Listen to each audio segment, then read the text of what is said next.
Les Beaux-Parleurs sur la Première.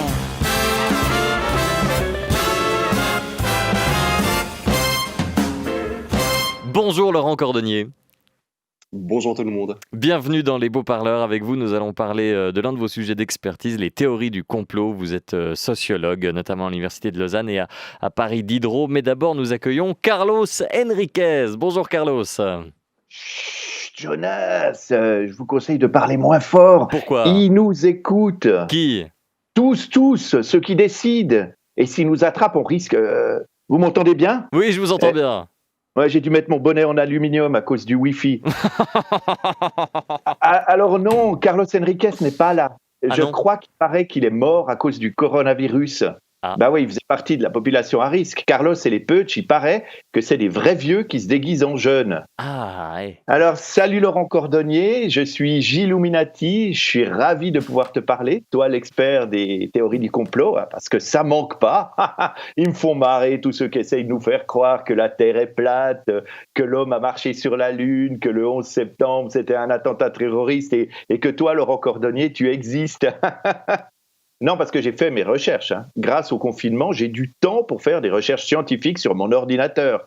Et sur tout Internet, il n'y a presque rien sur toi. Impossible de trouver ta date de naissance, un lieu de résidence, des photos de vacances.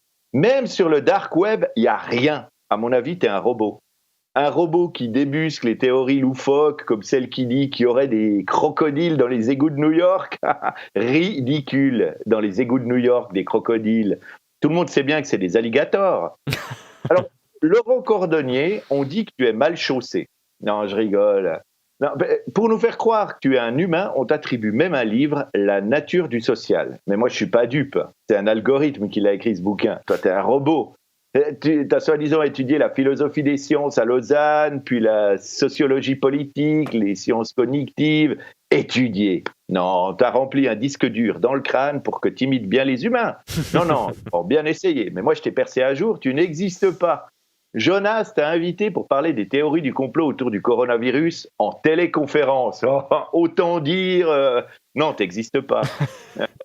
On ne sait pas qui croire au sujet du coronavirus. Bon, moi, j'ai fait mon choix. Entre la RTS et Facebook, je crois Facebook, bien sûr. D'une part, il y a beaucoup plus d'avis d'experts, et d'autre part, les soi-disant journalistes de la RTS, je ne les connais pas personnellement, alors que sur Facebook, c'est mes amis. Je les connais presque tous. Tu veux traiter mes amis de menteurs ? Par exemple, au début du confinement, c'est Facebook qui m'a dit de faire des réserves de papier de toilette. J'ai couru au supermarché, j'ai pris les 12 derniers paquets de 12 rouleaux, et il n'y en avait plus un seul après mon passage. Ce n'est pas une rumeur, ça c'est la vérité, j'y étais. Non, mais c'est pas facile de faire le tri. Un grand poète a dit « Si c'est marqué sur Internet, c'est peut-être faux, mais c'est peut-être vrai. » Alors, Cordonnier, tu vas nous aider à trier le vrai du fake. Par exemple, comment le Covid est arrivé chez nous ? Alors, certains scientifiques disent que c'est par les traces blanches laissées par les avions dans le ciel, qui sont en fait des substances chimiques visant à tuer la population. C'est pas idiot, ça. Si on regarde en ce moment, on ne voit plus aucune traînée d'avions dans le ciel. C'est la preuve qu'ils ont fini de nous asperger. En plus, le coronavirus, il est partout. Tu ne peux pas nier. Ils ont gagné. Bon, sinon, il y a des économistes qui disent que c'est l'armée américaine qui a apporté le coronavirus en Chine. C'est pas bête, hein ? Ça fait bien leurs affaires si on regarde.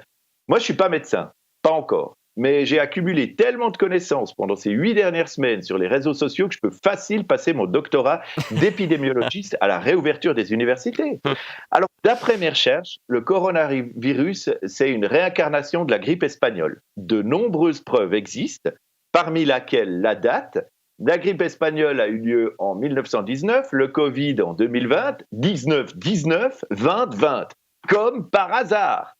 Le plus probable, c'est que le coronavirus a été créé dans un laboratoire, comme le sida à l'époque. Avec le sida, l'industrie pharma voulait faire diminuer la population homosexuelle. C'est prouvé, ça les arrangeait bien. Cette fois, les gouvernements cherchent à liquider les personnes âgées pour faire des économies sur l'AVS. La preuve, si on regarde, c'est l'AVS qui distribue les allocations perte de gain aux indépendants. À mon avis, ils vont bientôt créer un virus pour se débarrasser des indépendants. Par contre, le coronavirus n'a pas été causé par la 5G. Ça, c'est faux. La 5G, elle propage le coronavirus par les ondes. La preuve, le Covid vient de Wuhan, la ville où sont apparues les premières antennes 5G de Chine, donc du monde. J'invente rien. Et c'est pas non plus un pangolin qui nous aurait transmis le Covid. Les pangolins n'ont jamais existé. Non. Vous en avez bouffé, vous, du pangolin? Vous en avez vu un en vrai? C'est la preuve qu'ils n'existent pas. Moi, j'ai vu des images de pangolins, je nie pas, mais j'ai aussi vu des images de King Kong, de Shrek et de Laurent Cordonnier. Est-ce qu'ils existent pour autant? Non, ils n'existent pas, contrairement aux reptiliens. Vous savez, ces hommes lézards extraterrestres qui nous gouvernent, comme la reine Elisabeth II, Barack Obama, Justin Bieber, Emmanuel Macron, plus près de nous, Jonas Schneider, on le voit à son physique, plus fin qu'une mue de serpent. Et bien sûr, Alain Berset, parce qu'il faut se méfier des chauves qui ont des sourcils fournis.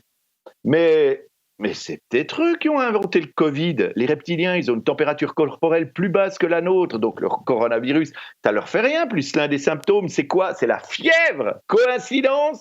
Je ne crois pas. Bon, allez, je vous laisse, je vais aller boire mon gobelet d'eau de Javel, comme l'a conseillé Donald Trump. On dit que les reptiliens ont une intelligence supérieure à la moyenne, donc je suis sûr que Trump n'en est pas un. Je peux lui faire confiance. Merci Carlos Enriquez. Les beaux-parleurs, 11h, midi et demi, sur la première. Première question pour vous.